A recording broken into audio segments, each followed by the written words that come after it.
妹，大家早安。我知道这个架子是 Rachel 用的，比较刚好。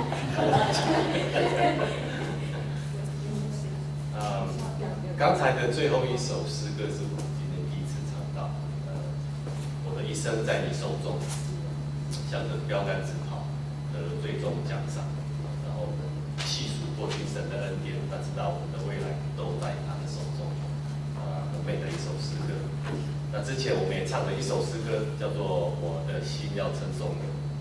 里面有一句话，他说：“天离地有多么的高，那你的慈爱，他的慈爱，神的慈爱对我们也有多么的深。不只是天离地有多么的高来形容这个他的慈爱有多么的深，更说到神因为爱我们的缘故，他也希望将神的国、天国能够在地上，他的旨意能够行在地上，如同行在天上。Bring God down， 这个是我们至终的一个目标。到最后，天跟地是合一的，神跟人是合一的，这个为一体的。感谢主，这是一个多么美的境界。我们来读几处的圣经在读经之前，我们一起在做个祷告。主啊，谢谢你，因为你就是爱，因为你爱我们的缘故，你将你自己舍弃在十字架上，使我们能够从你的爱中，从你的牺牲当中，我们得着了那宝贵的生命。主啊，你也继续的带领我们，也应许我们，也催促我们，要往那美好、宽阔、流奶与蜜之地来前进。主，你也装备我们，在走的人生大而可畏的旷野之后，有主你自己的力量，有主你自己的荣耀来跟随着我们，来供应着我们。主，我们谢谢你，我们谢谢你在日常生活当中，让我们一点一滴的来经历你的带领，来经历你的应许，来经历你的信实。主，我们谢谢你，我们再次的仰望你，愿你从施恩宝座上来对我们说话。我们将今天的时间交托仰望，求主你带领供应我们。祷告感谢，奉靠耶稣基督复活得胜的名，阿门。来，我们来翻开几处的圣经哦。第一处，请我们翻开希伯来书，新约希伯来书，今天都在新约的几处圣经。新约希伯来书11章。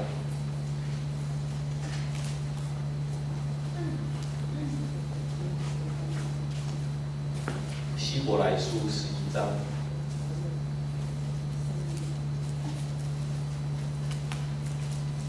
我们看第1节和第6节，就是第1节和第6节。希伯来书11章第1节，信就是所望之事的实底，是未见之事的确据。第6节，人非有信，就不能得神的喜悦，因为到神面前来的人，必须信有神，且信他赏赐那寻求他的人。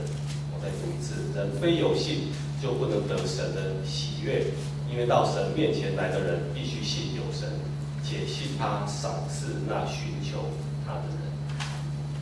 好，第2处我们往前翻到哥林多前书第10章。哥林多前书第10章。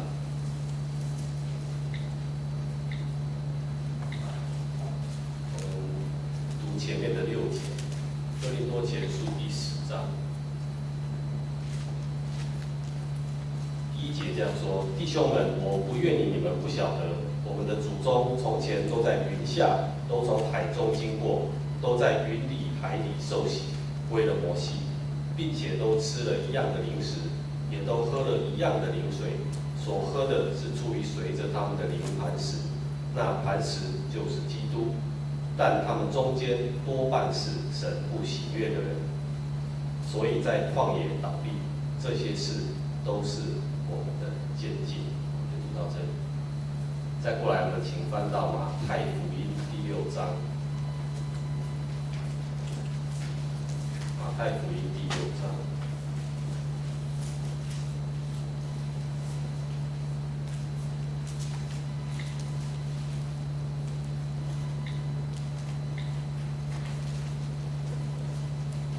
太福音第6章，我们看33节就对。33节这里这样说：你们要先求他的国和他的义，这些东西都要加给你们的。好，然后最后一处，马太福音11章。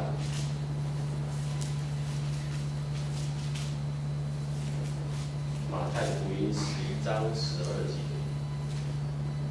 ，11章12节，从施洗约翰的时候到如今，天国是努力进入的，努力的人就得着了。从施洗约翰的时候到如今，天国是努力进入的，努力的人就得着了。所以，当我们在读着最后的一处圣经说“天国是努力的人得着”的时候，保罗用的就是他的一个背景，就是在于我们刚才读哥林多前书第4章的那一段背景，也就是以色列人出了埃及，在旷野要过约旦河进入那应许之地的这段故事。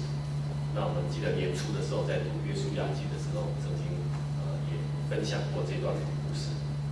那迦南那应许之地，那美好宽阔流奶与蜜之地，这是天上的神在荆棘的火焰当中对摩西呼召的时候所说的一段话。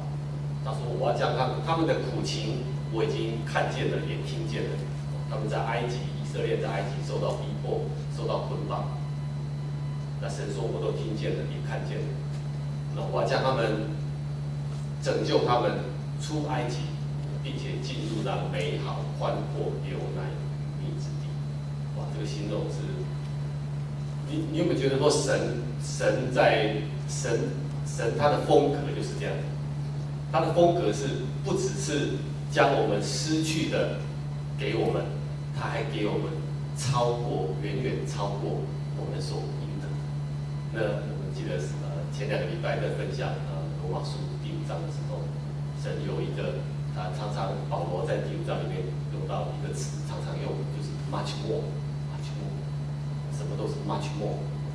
所以他并不只是说你们在埃及，你们受到捆绑，受到压制，好了，那我们拯救你们，你们就脱离这个捆绑就好了，你们继续的住在埃及吧，你们现在是在埃及成为一个自由的人，不是，神不是只有达成这样子的目标而已，不只是让他们脱离埃及人的捆绑束缚，更美的 much more， 他要带领他们进入那一个美好宽阔应许的流奶与蜜之地，那是远比他们在埃及地要好得多的地方。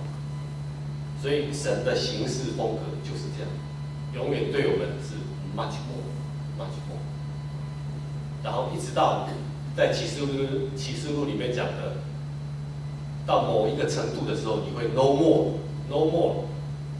more sin， 不再有哀嚎，不再有疼痛，新天新地，一切都更新了，一切都更新了。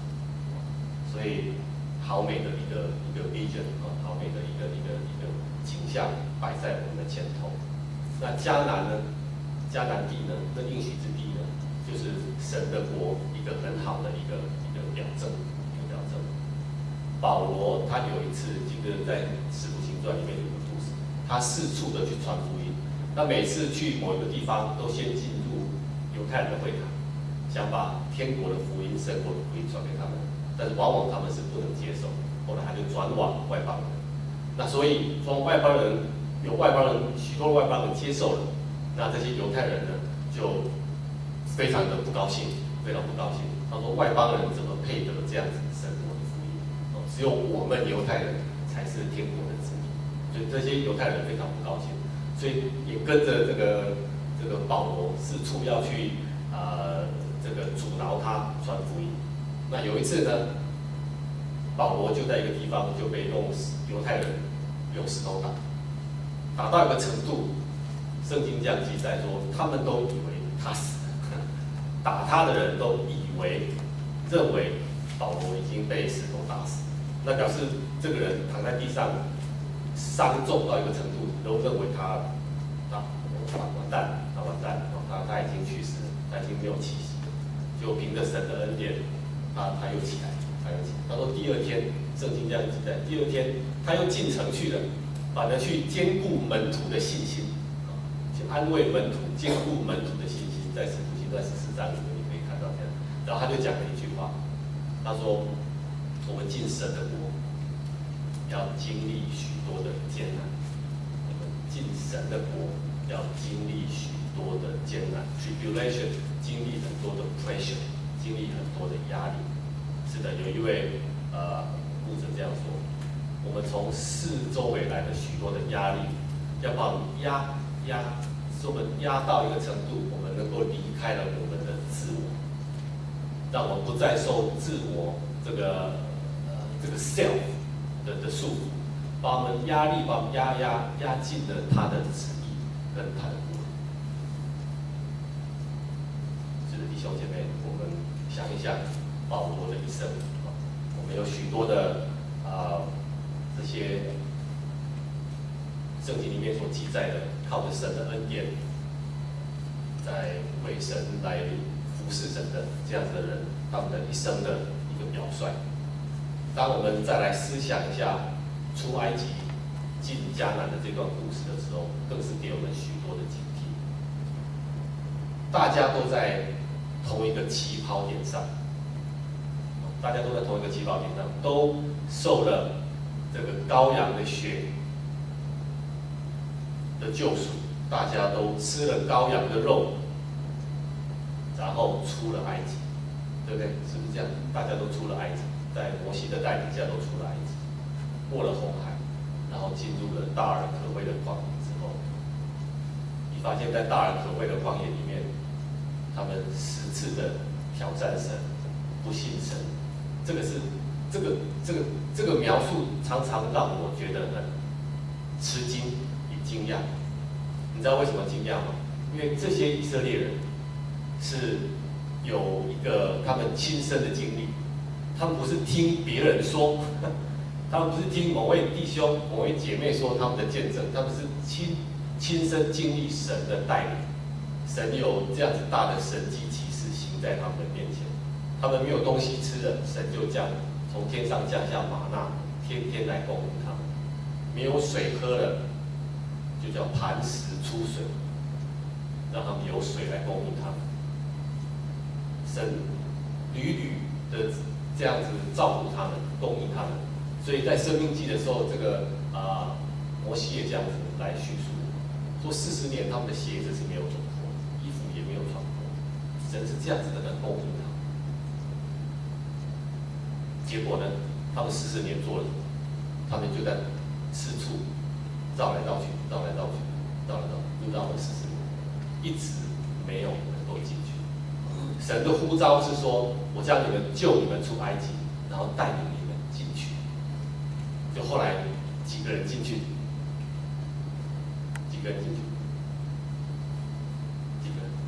我说第一代的以色列出埃及的以色列男丁有几个人进去？约书亚记不多，2个人，就2个人，一个约书亚，还有一个叫迦勒，约书亚跟迦勒。第一代出埃及的男丁不包括妇女小孩子就只有2个人进去。那总共他们数过了第一代出来的埃及的这些男丁大概60万出头，就是2个人。所以神呼召要他们往那个目标前进，但是真的达到目标的就2个人。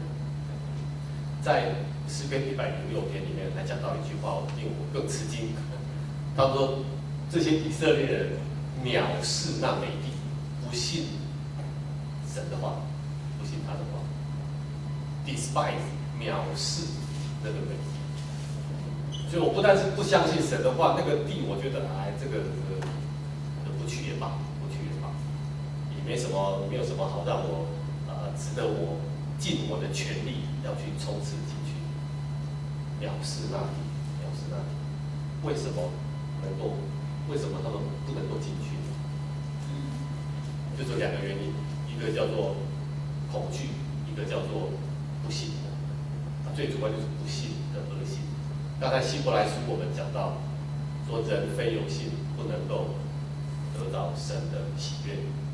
然后这个我们马上读的那段圣经《哥林多前书》，他说这些人呢、多半是神不喜悦的人，那你就知道为什么神不喜悦，因为他们没有信心，没有信心。所以希伯来书讲得很清楚，希伯来书第3章到第4章里面讲得很清楚，说他们不能够进入那神的安息，他是用安息来比喻这个应许之地。那今天我们从神的国的角度来看，他们之所以不能够进入神的国，因为不信的缘故。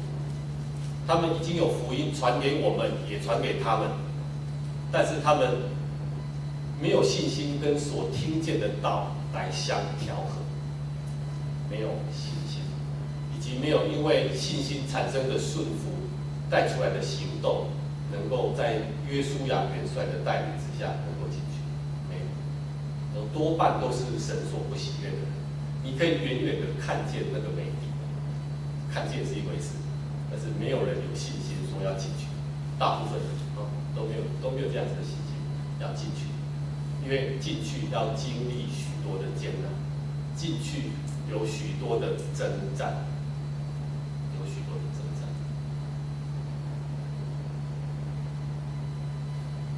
在登山宝训里面，耶稣跟我们讲，有许多的好的东西。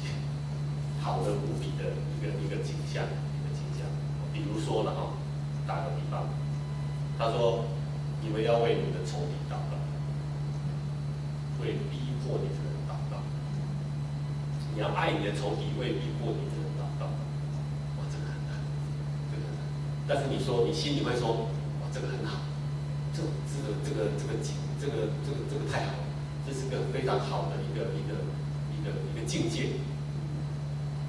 但是我做不到，但是跟我没有关系，我今生今世大概跟我都没有关系。好归好，但是我做不到，做不到。那有时候这仇敌啊，很狡猾，他就随时等在你的旁边，等待一个机会来了，他就对你注射那毒液，跟你讲好像10个探子报回来的信息一样。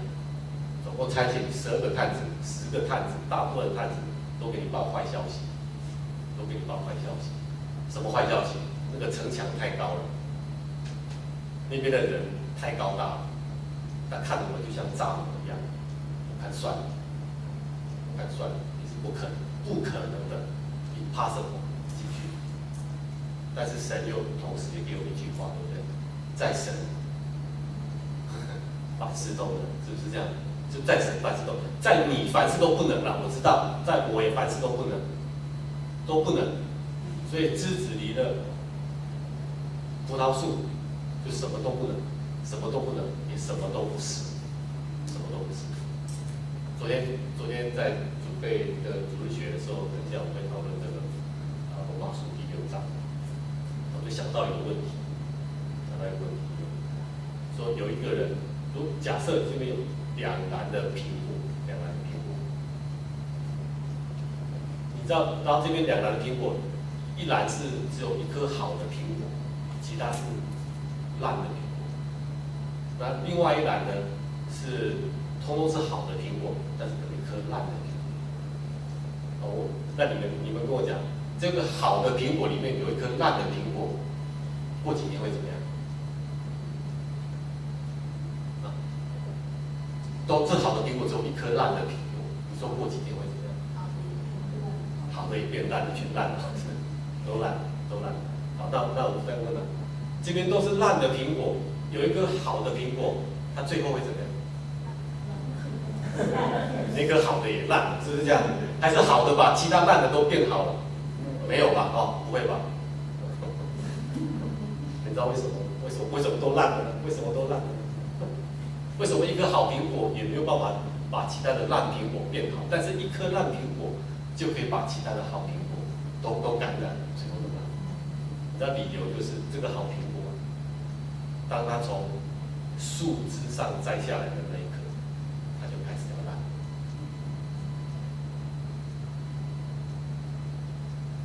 它就开始要烂，它朝向烂的这个烂的生命前进，因为它已经离了树，它什么都不能，什么都不是。所以虽然其他的是已经烂了，但是它是将要烂，可以这么说。它再过几天它就将要烂，所以它这颗烂苹，在这个好苹果，虽然看起来是好苹果，它仍然不能够使其他的烂苹果再恢复，不行，因为它已经离了树。同样的道理，这个它是等待的这个我们的抽屉，就等待的机会，要把这个恶性、这个不好的消息要报给我们，摧毁我们的信心，摧毁我们的信心。但是我们所需要的就是一个 vision， 因为神已经从天上呼召我们，我们需要从这个呼召里面得着一个意向，一个 vision， 然后有一个不舍的一个信心来追随。打仗是不容易，我们知道打仗是不容易。像二次大战，我们没有经历过二次大战，但是我们的父母那一辈都有经历过。在中国大陆，在台湾也是战场之地。听父母亲讲，常常都有这个空袭警报，常常一天到晚都在响。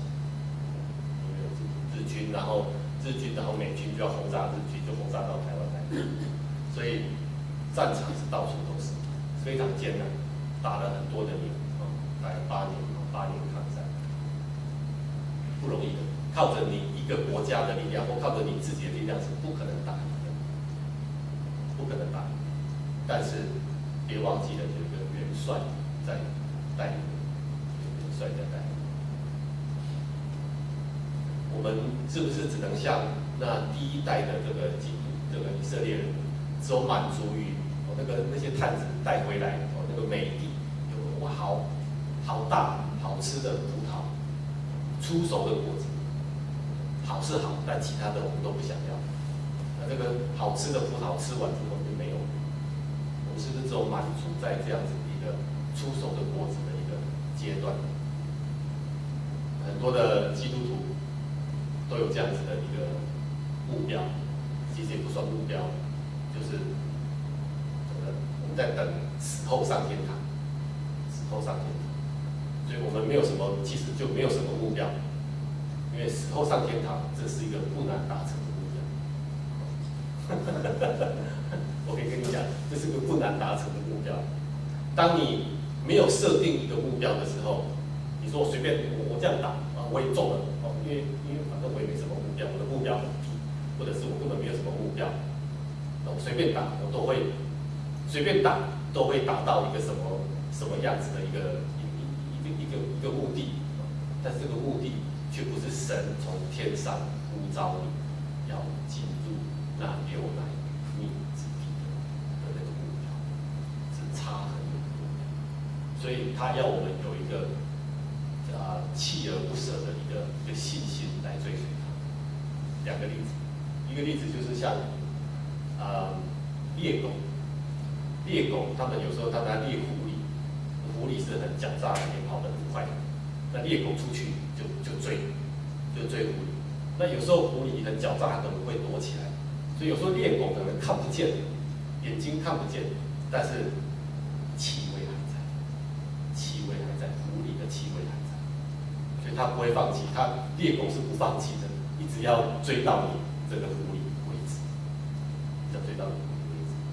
另外一个例子，在圣经里面，我们看到雅各是一个非常狡诈，旧约的雅各非常狡诈、欺骗的，他夺取了他这个哥哥的长子的名分，又骗取了从他父亲本来要给长子的这个祝福，所以他是个非常狡诈的。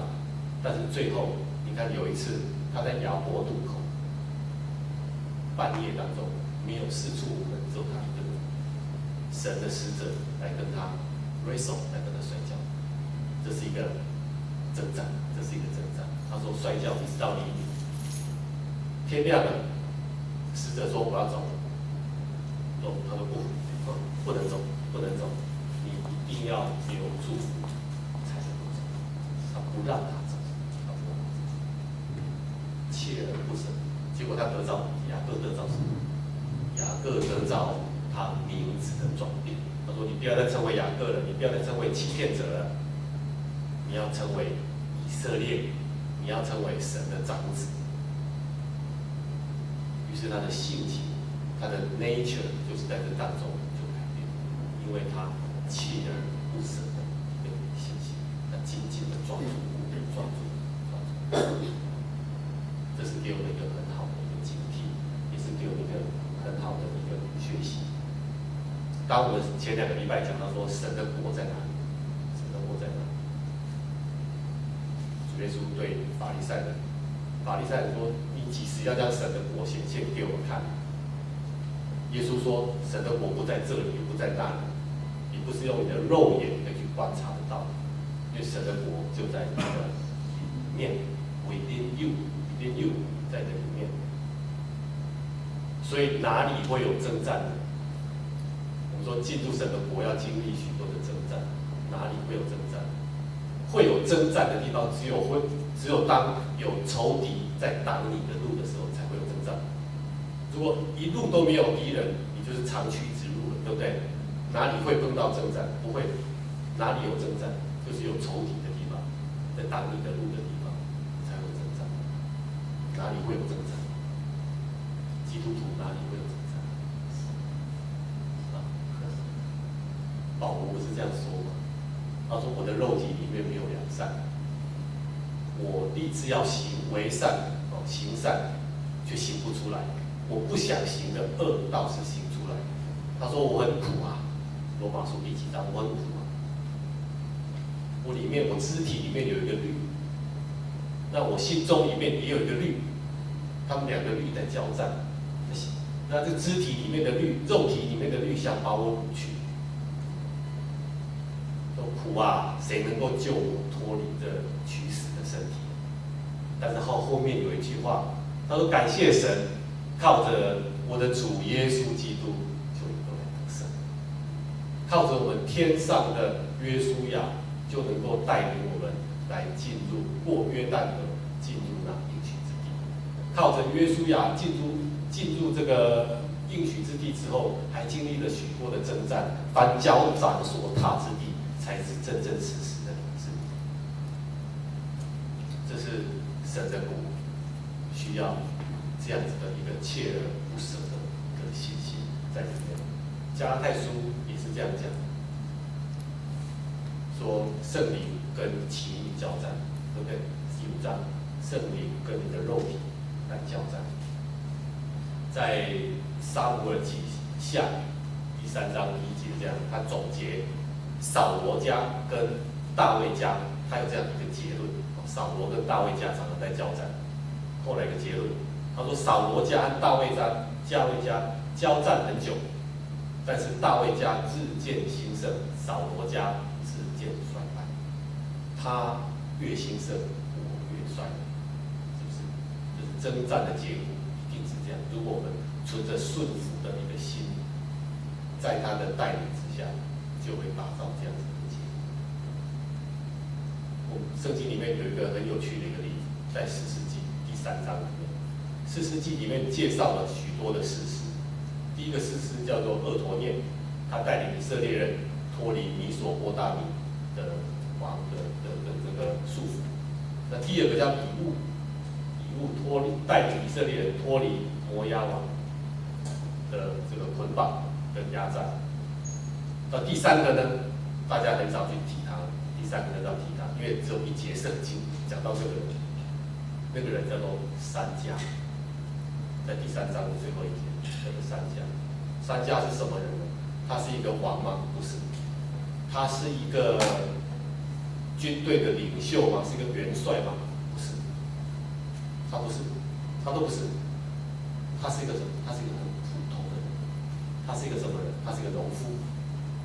他是个农夫，他有牛，他在耕田。那当时的背景就是说，他们受到非利士人的压榨，非利士人他们就不许以色列人有这些武器，所以把武器先收走，然后也把制造武器的这些铁匠也都叫他们带离这个地方。所以意思就是说，他们想反叛都很困难。于是这样压榨他们。那不只是在这个方面压制他们，以前的社会就是农业社会，大家都要靠农耕，然后有收获维持生活。现在种田种下去了，过了几个月，你辛苦的成果要收获了，要收成了，非利士人就来了，非利士人就是想来做什么？来不拿我的货，不拿我的货，你收成的东西统统拿走，稍微有良心一点就留一点给你，没有良心我就统统拿走。所以当时以色列人在这些外族的压制下是非常的痛苦，他们也觉得没有指望，对自己没有信心，对神也失掉了信心。在这个情况之下，你能做什么呢？你没刀没枪，你能怎么反叛他呢？都不行。那有一次，当收成的时候来了，600个武装的、带刀带枪的非利士人就来到了这个农夫的田里。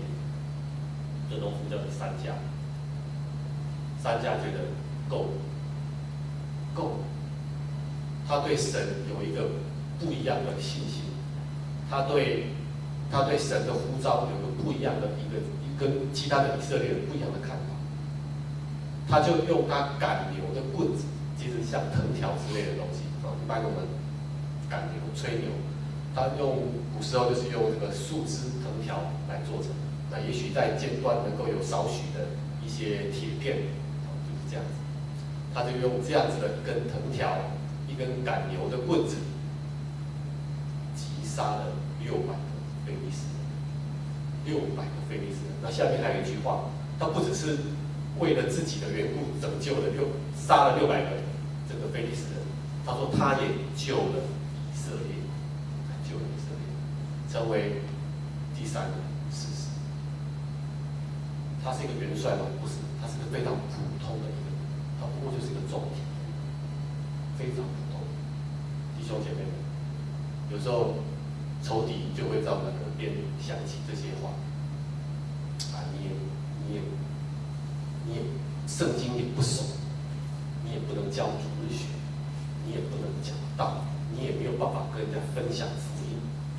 你今天读了，等一下5分钟后就忘了，你什么也不能做，你也不会唱歌，五音不全，你也不能在台前，也不能献诗，也不能像阿美达一样弹琴，你什么都不行，什么都不行，你什么都不行，你在你的生命当中一塌糊涂，你的家也没有治理好，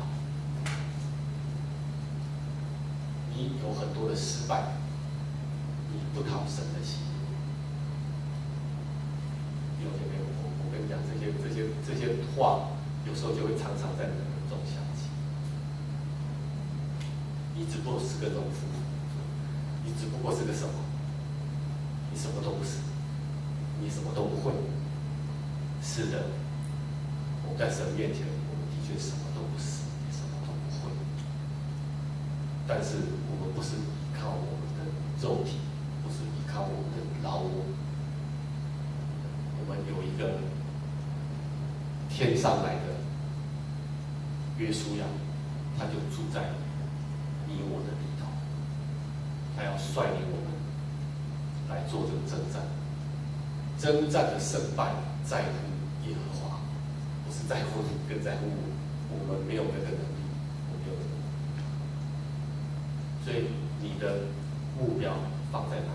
神的呼召只有一个，他拯救你脱离埃及只有一个，经过大而可畏的旷野，进入那美好的应许之地，而且得为业。你不只是短暂的享受那出熟的果子，你是世世代代都能够来享受那个丰盛，在基督里面的丰盛。但是进去之前，你有许多的艰难，是的；有许多的挑战，是的；有许多的试炼，是的；有许多你力不能胜的征战，是的，这都是是的。但是神的应许却是千真万确，千真万确。这好像说，我们住在一个很破的、会漏水的一个破房子里面，我们修了再修，还是没办法修得很坚固。地震来了，它倒，我们赶快再把它随便盖一盖。Hurricane 来了，又把它吹垮。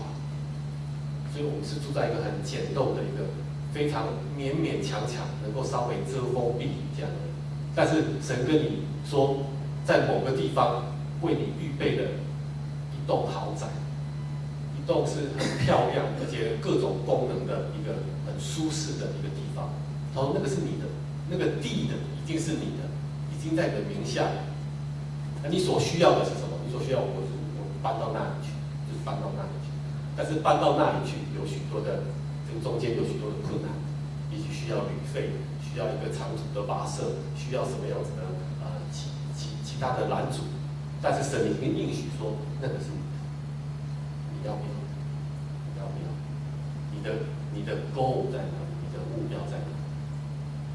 我很喜欢保罗所讲的那句话，腓立比书所讲的那句话。他说：“弟兄姐妹们，我不以为我已经得着了。”我只有一件事，我只有一个目标，我只有一个目标，就是忘记背后，努力面前，向着标杆直跑，直跑到从上头来的，在耶稣基督里面所得的奖赏。这个 calling 是个 high calling， 是个从上头来的呼召。我们的跑一直是永远是往前，而且是往上的奔跑，只跑到那个标杆。在跑到标杆之前，我们不要轻易的去停止。我们常常就停在那里，像第一代的以色列人就停在旷野，藐视那美地。我们在这边绕来绕去，也觉得挺不错的，挺习惯的。藐视那美地，我们也觉得没有必要要进去。这是第一代的以色列人的光景。神说，神不喜悦他们，他们就倒闭在旷野，他们没有办法去得着那在基督里面的丰盛。人非有信不能得着神的喜悦，而且神会赏赐那寻求他的。所以马太福音第6章跟我们讲，你们要先求他的国和他的义，先求，不是先等。他从来没有叫你说先等他的国，于是国就会自动掉下来，没有。他说要你这个 seeking， 你要很积极的去寻求他，去专心的去寻求，专心的去寻求。中间会有拦阻，但是弟兄姐妹们，约书亚是我们的元帅，这个我们在他里面会得着胜利，是已经是一个确据。我们只需要勇敢的往前，如同在约书亚记的第1章里面，神对这个约书亚勉励的：我的仆人摩西已经死了，但是没有关系，我还是会与你同在，我不会撇下你，也不会丢弃你。你们只管刚强壮胆，往目标前去。这是我们所需要的一个信息。神是爱，他爱我们，已经为我们铺陈了这所有的旅程所必须的。他会供应我们的旅程所必须的，我们打仗所需要的，他都已经供应。那个牛奶与蜜之地，充满的就是神国的一切的丰盛，有公义，有和平，有生命中的喜悦，有那不朽坏的生命，有那神的荣耀。弟兄姐妹们，那是我们的目标。像那猎狗一样，像雅各一样，坚持不懈，我们往那目标前进。好，我们一起来祷告。